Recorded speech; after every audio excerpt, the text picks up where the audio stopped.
Welcome back, PC Master Race. Today we got a new video. I already finished a $500 build, which you can check out in the description along with everything that you find here. So this build is under $400. It turned out to be $396 on PCPARTPICKER. Now this build is for entry-level gaming, so don't go over 1080p, be smart with your settings. Medium to high settings in most games will do just fine. I have some good benchmarks to show later when we come to the graphics card, so let's dive right into it. As always, we're starting out with the CPU. Intel Pentium G4560. This is a 3.5 GHz dual-core processor with hyper-threading. It comes with the CPU cooler, and this little thing is, well, it's very surprising how well it performs. There's an i3 processor that costs twice as much that it actually performs absolutely the same as this one. So it's a pretty damn good choice for 1080p gaming. This little CPU kind of made the entire i3 lineup completely obsolete. Games like BioShock Infinite, Doom, and stuff like that on 1080p and ultra settings are easily running at 100 FPS, but this also depends on the graphics card that you put in here. Depending on where you buy this processor is between $50 and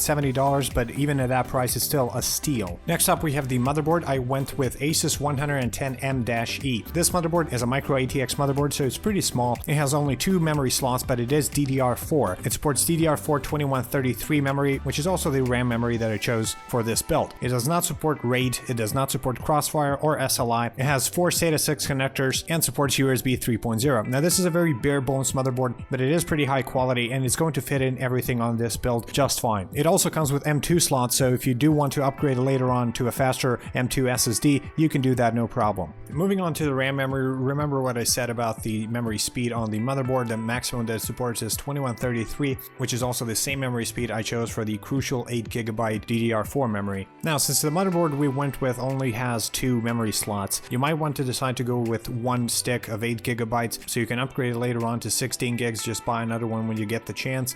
Or if you just want immediately to put 8GB, since it's going to be enough for gaming, like, don't get me wrong. I still use 8GB in my build and it's DDR3, and I can still run every new game at maximum settings with over 60 FPS. Now, as far as storage goes, as usual, Western Digital Caviar Blue 1TB. It's a standard 7200 RPM drive, so it's good for storage, games, and stuff like that. Have in mind, if you can, please spend a few extra dollars, maybe 10 to 15 if I'm not mistaken, and go for the Western Digital Caviar Black, because I had 2 Caviar Blue drives die on me one after another, and I just don't want the same to happen to you guys. So if you can, just spend a few extra dollars, get the Western Digital Caviar Black. It has 5-year warranty just for the sake of reliability, but I decided to go with this one because it does fit in with the budget, and a lot of people are not going to have the same problems I did. I did just push it to the limits with so many things, and it could be the reason they died in the end. Now, the sweetest part of this build is the graphics card, the Zotac GTX1050. Now, this build is not that different from the one I recommended for $500, except it contains an SSD and a little better case.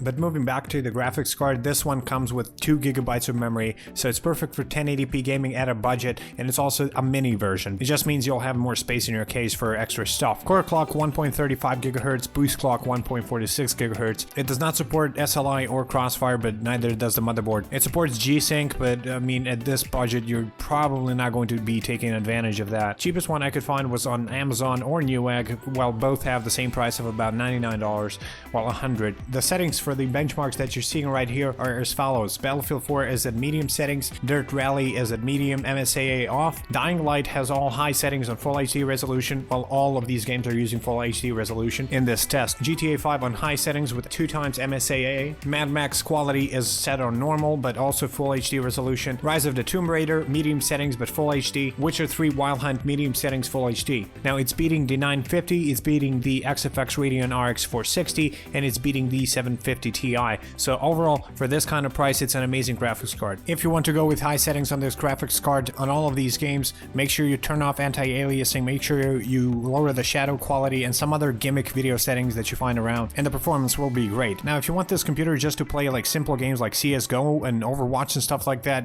you're not going to have a problem even on the highest settings. In the end, we have the case and the power supply. I decided to go with the Rosewill Micro ATX. Now, this is pretty small, but it does come with dual USB 3.0. It has dual fans, one in the front, one in the back, so airflow will not be a problem. You can install 2.5 or 3.5 inch hard drive or SSD at bottom space. It has 5 expansion slots, so it's going to be pretty much enough for everything that you're going to put inside this build. At a price of around $36, it's pretty budget case, but it is very high quality and has amazing reviews. In the end, to power all this up, you're going to need a power supply that's fairly reliable and cheap. EVGA 500 watt 80 plus bronze certified power supply at $55 on some websites, and I think it's even cheaper on Amazon. 500 watt is going to be enough to power this build. Not much more to say about this. Now, if this video helped you in any way, please leave a like and subscribe. I'm going to be making much more gaming builds like this. If you got any questions, please leave them in the comment section down below and I will respond. Thank you for watching, and I'll see you guys next time.